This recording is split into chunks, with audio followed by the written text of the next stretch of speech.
Our scripture this morning comes to us from Exodus chapter 3, verses 1 through 15.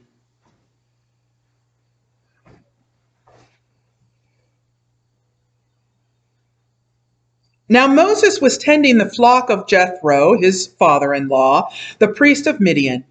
And he led the flock to the far side of the wilderness and came to Horeb, the mountain of God. There the angel of the Lord appeared to him in flames of fire from within a bush. Moses saw that though the bush was on fire, it did not burn up. So Moses thought, I will go over and see this strange sight, why the bush does not burn up. When the Lord saw that he had gone over to look, God called to him from the bush, Moses, Moses. And Moses said, Here I am. Do not come any closer, God said. Take off your sandals, for the place where you are standing is holy ground. Then he said, I am God, the God of your father, the God of Abraham, the God of Isaac, and the God of Jacob. At this, Moses hid his face because he was afraid to look at God. The Lord said, I have indeed seen the misery of my people in Egypt. I have heard them crying out because of their slave drivers, and I am concerned about their suffering. So I have come down to rescue them from the hand of the Egyptians and to bring them up out of the land into a good and spacious land, a land flowing with milk and honey, the home of the Canaanites, Hittites, Amorites, Perizzites, Hivites, and Jebusites.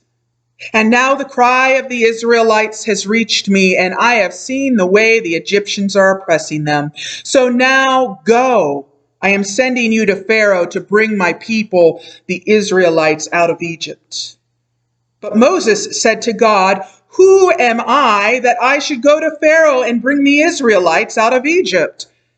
And God said, I will be with you, and this will be the sign to you that it is I who have sent you. When you have brought the people out of Egypt, you will worship God on this mountain. Moses said to God, Suppose I go to the Israelites and say to them, The God of your fathers has sent me to you, and they ask me, What is his name? Then what shall I tell them? God said to Moses, I am who I am.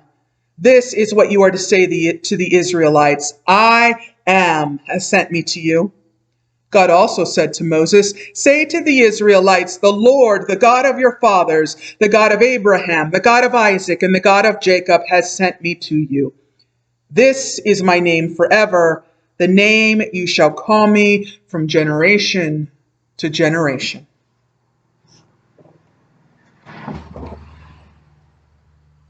Last week, we talked about the birth of Moses. I'll give you just a quick recap. The Hebrews, Israelites, Jews had lived in Egypt for 400 years from the time of Joseph. A new king came to power and feared the growth of the Hebrews and enslaved them, making them work hot, long hours with back-breaking work. He then sent out to kill the newborn Hebrew baby boys. Jochebed, Moses' mother, put Moses in a blanket and left him in the reeds by the Nile for the Pharaoh's daughter to find, which she did. Moses' sister went up to the princess and asked if she would like for the girl to find a Hebrew woman to nurse the child. The princess ended up unknowingly paying Jochebed to wean her own son, who was to become Moses. After he was weaned, Moses grew up in the palace with the princess as his mother. Now, in between last week's story and this week's story, Moses became enraged at how the Hebrews were treated and ended up killing one of the Egyptian taskmasters. Moses then ran away. It is now 40 years later. Now, the book of Acts tells us that Moses was 40 years old when he killed the Egyptian. So assuming that that was a literal and not a figurative number, that means that Moses is now about 80 years old which means that his brother Aaron is 83 and their sister Miriam is at least 87. Moses has been tending the sheep of his father-in-law for 40 years. Sheep herding is boring. It is dirty. It is lonely. It is smelly. It is itchy. Moses didn't even own the sheep. They were his father-in-law Jethro's. Now, just a little more info to set the stage. Jethro is also referred to as Reuel and as Hobab in the Bible. Why 3 names? I have no idea. Maybe they were nicknames. Jethro had 7 daughters.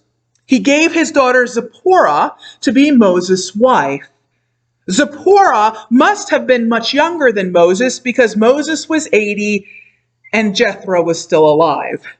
We don't know. Jethro was a priest, but the Midianites were not a part of the Hebrew Israelite religion.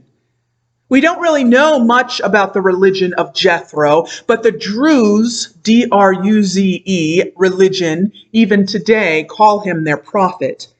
They call him Shuab, yet another name. Druze is a religion that is related to the Abrahamic religions, such as Judaism, Christianity, and Islam, but it is not a part of those religions. So this seems to be the religion that Jethro was a part of. Now back to Moses. Moses had a terrible crisis of identity. First, he grew up in the palace in Egypt, while his people by blood, the Hebrews, were horribly oppressed by the Egyptians. He never really fit in at the palace. I like how the movie The Prince of Egypt shows him arguing with his brother who was later to become Pharaoh. There was likely much animosity. Moses didn't fit in with the rich or the Egyptians, but he also didn't fit in with the poor or the Hebrews. He did not live with them or like them. Moses was a man without a home or place to fit in. 40 is, of course, one of those symbolic numbers in the Bible. It seems that these 40 years of tending to his father-in-law's sheep has been a preview for Moses of the 40 years he will be leading the people around in the desert. The 40 years in the desert were a time for Israel to come to know who they were and to become the people God had created them to be. I believe it was a similar situation for Moses in the sheep fields for 40 years. He was lonely and lost, without a home. He was so unsettled that he called his firstborn son Gershom, which is the Hebrew word for stranger or exile. For Moses said, "For I have been an alien residing in a foreign land." Moses didn't know who he was. He spent his first few years with his biological mother, living amongst the Hebrews, learning about the Hebrew God of Abraham, Isaac, and Jacob. Then he spent the next 30-some years living in an Egyptian palace, learning about the Egyptian gods. And now he was living amongst the Midianites with a father-in-law who was a priest of an even different religion. I've worked with a lot of people over my life, and one thing has proven true. If you don't know God, then you don't know yourself. Our very identity lies in the God who created us, redeemed us, and sustained us. We belong to God. God created us with a plan and a purpose for us to love and serve God in this world. If we do not know whose we are, then we cannot know who we are.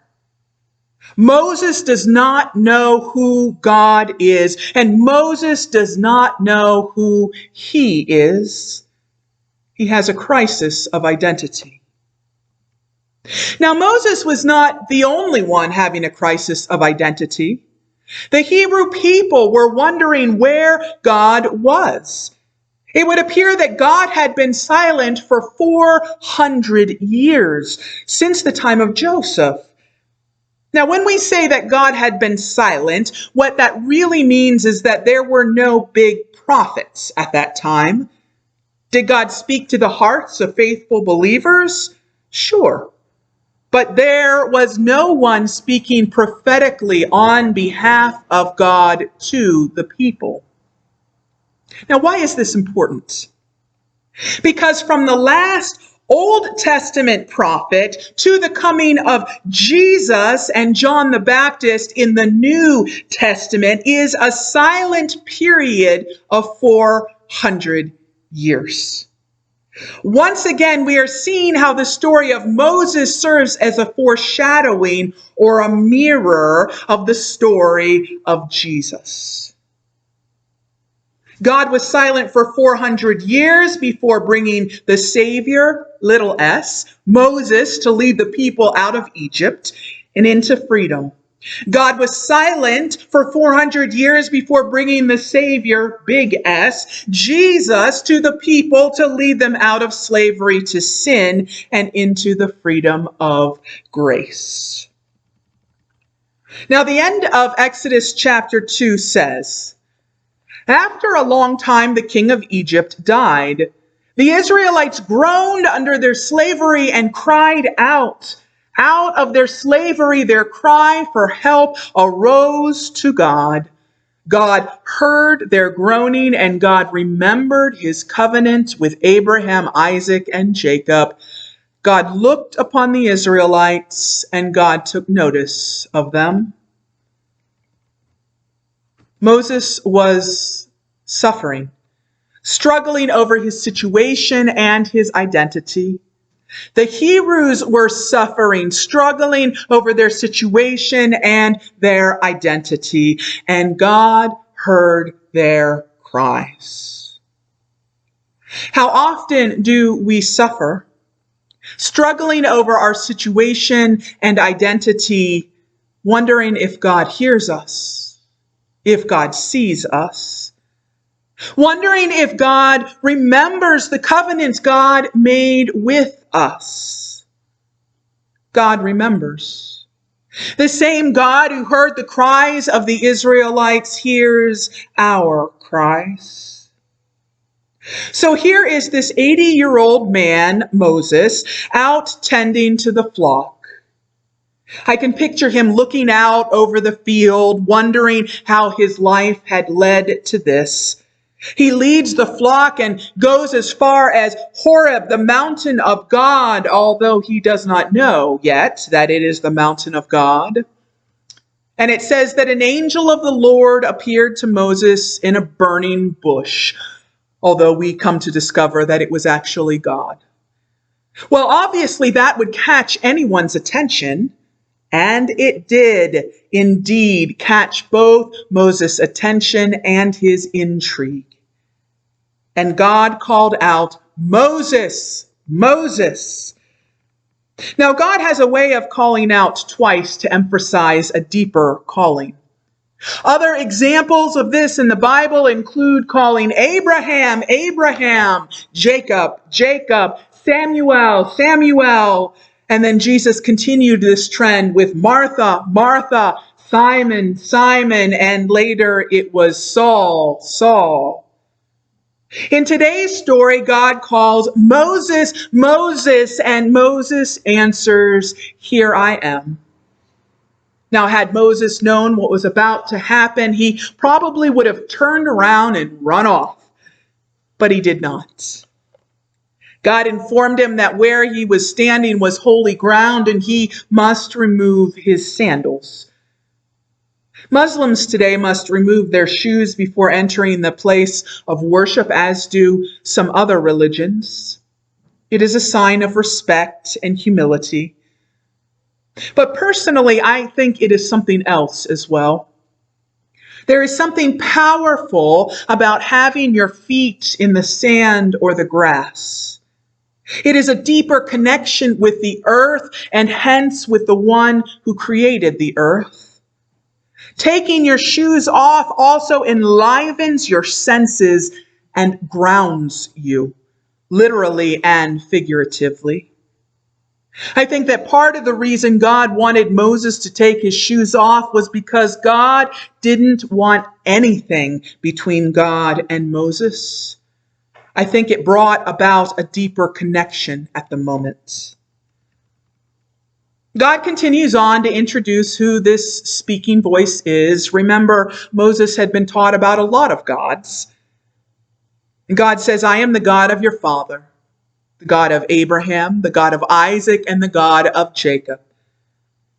Now that should have pretty much cleared things up for Moses. But this also clues us into the fact that God is about to do something big.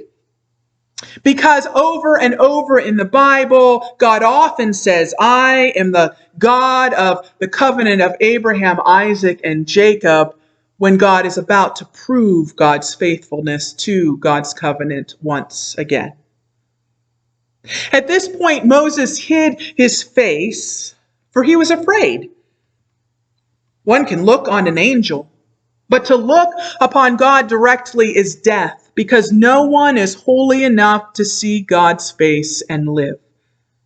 And Moses was likely overcome with shame, because he probably was not doing a lot to be faithful to the God of Israel. God continues to tell how God observed the misery of the people and has seen their suffering and heard their cries. God says that now God has come down to deliver them in the same way that Jesus will one day come down to deliver us. Now, did God just all of a sudden see the Hebrews crying and suffering? No. God had been with them all along. The people could not see what God was doing, but God was preparing for something big to happen.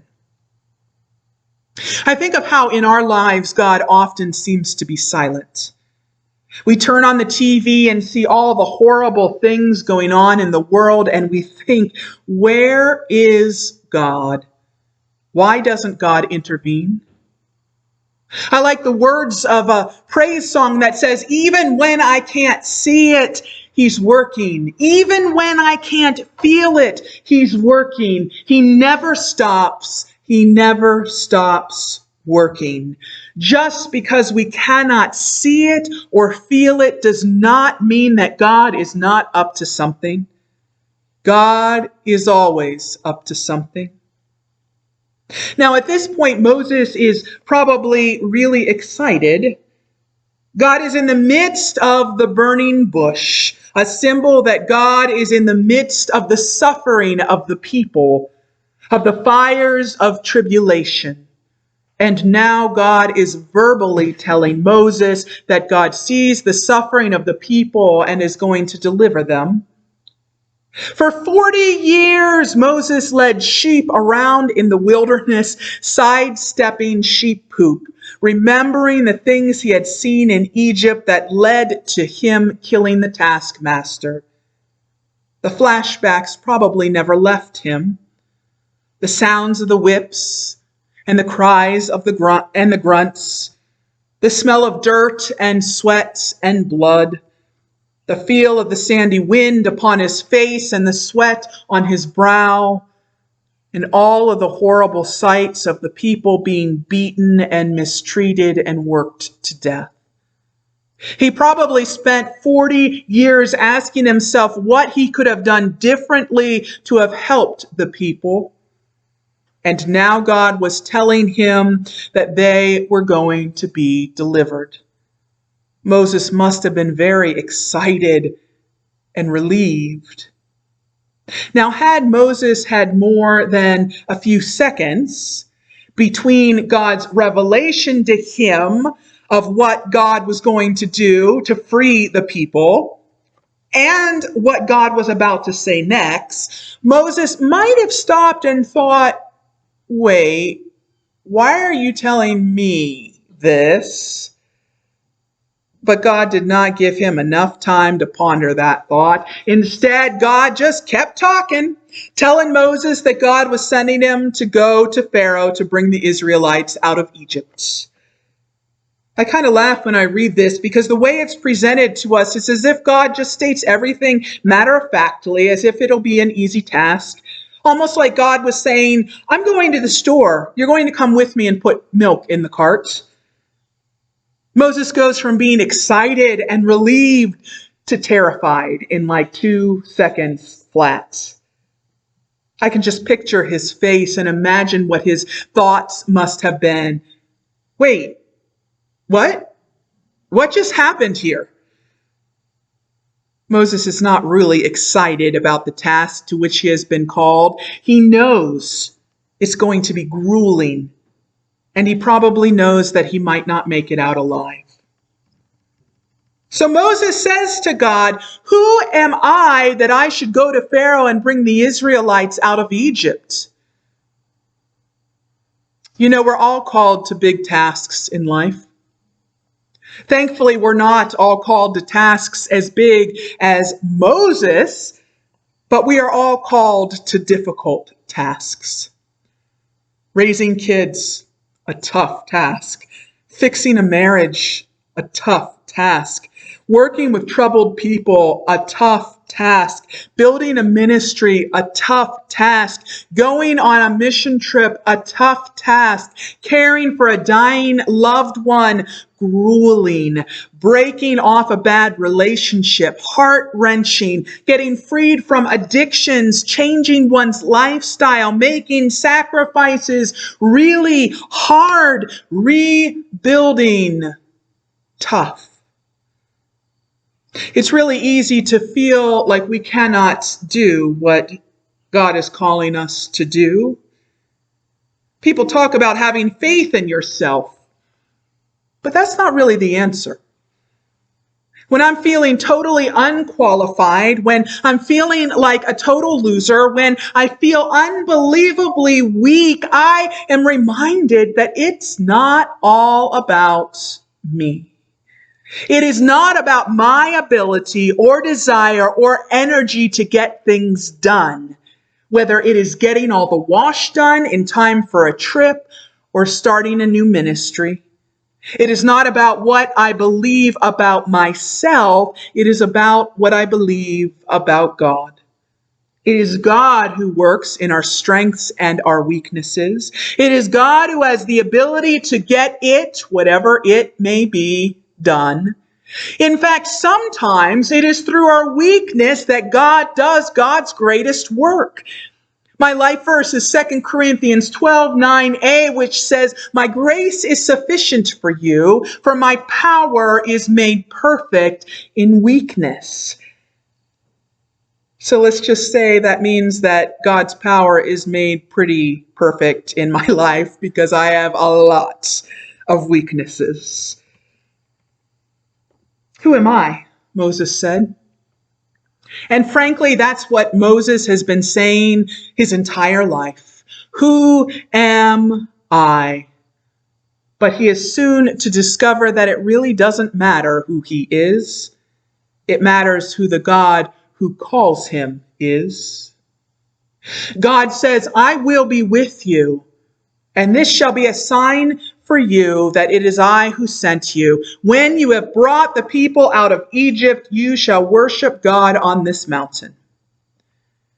Here we have another wink at the coming of Jesus. For what is it that the angel said to the shepherds in the field?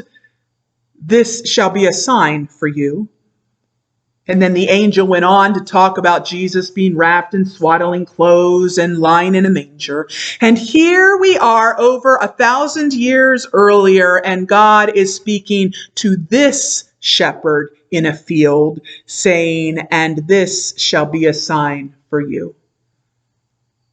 Now, Mount Horeb, also known as Mount Sinai, is the mountain upon which Moses will converse with God and receive the tablets with the 10 Commandments on them after the people's deliverance from Egypt. It is also the mountain where in Jesus' day the Samaritans continued to worship rather than in Jerusalem where the Jews worshiped. Next, something interesting happens. Moses says, perhaps stalling, "If I go to the people and tell them that the God of their ancestors sent me, and they ask your name, what shall I tell them?" Moses just asked, "Who am I?" And now Moses is asking, "Who are you?" Only when we ask God, "Who are you?" can we come to understand, "Who am I?" I would think that telling the people that the God of Abraham, Isaac, and Jacob sent him would be enough. They only believed in one God, so it wasn't like they had to figure out which one it was. The thing about names in the Bible is that they do not just connotate what you are to be called. Names have a very deep meaning in biblical Hebrew. Moses is asking God to tell Moses who God is, God's character. And God replies, "I am who I am." Now, a note about this name. It is transliterated as YHWH. This has been mistranslated as JHVH, which is read as Jehovah. The King James Version of the Bible translates it this way, as do many Pentecostals and, of course, the Jehovah's Witnesses. They all use the term Jehovah. Jews, however, would be very offended to hear you use that term because it is a mistranslation. Actually, Jews consider the name of God to be so holy that they do not even say God's name, which we pronounce as Yahweh. Instead, they say Elohim, or Lord. In the Bible, you will sometimes see Lord capitalized, all the letters, capital L, capital O, capital R, and capital D. This is a replacement of where Yahweh would be written. It is not a typo. What does Yahweh mean? It can be translated as I am, or I am who I am. Now, this, of course, points to Jesus, who consistently uses I am statements. I am the vine. You are the branches. This can be overlooked if you do not know that this was referring to the name of God. But Yahweh means more than that. It can mean I am, or I was, or I will be. Who are you, God? I am the same God who created the heavens and the earth at the beginning of time and who made covenant with your ancestors. I am the same God who is with you right now in the present. And I am the God who is working out a plan and purpose for the future. I was, I am, and I will be. Theologian Paul Tillich referred to God as the ground of being. God is. As we are told in the book of John, all that came into being and all that will be comes in and through the triune God. God is existence itself. What is more, the word Yahweh said aloud is like taking a breath. To say the name of God is to breathe. In the same way that God breathed life into Adam, God is the very breath that we breathe, the very thing that sustains our life.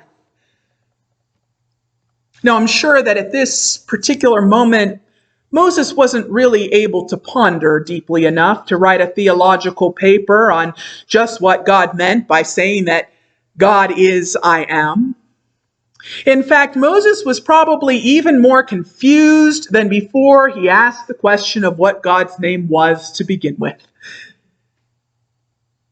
If you read through the rest of this chapter and the next few verses, you will read about the many excuses that Moses makes as to why he cannot do the task, including the fact that he stutters.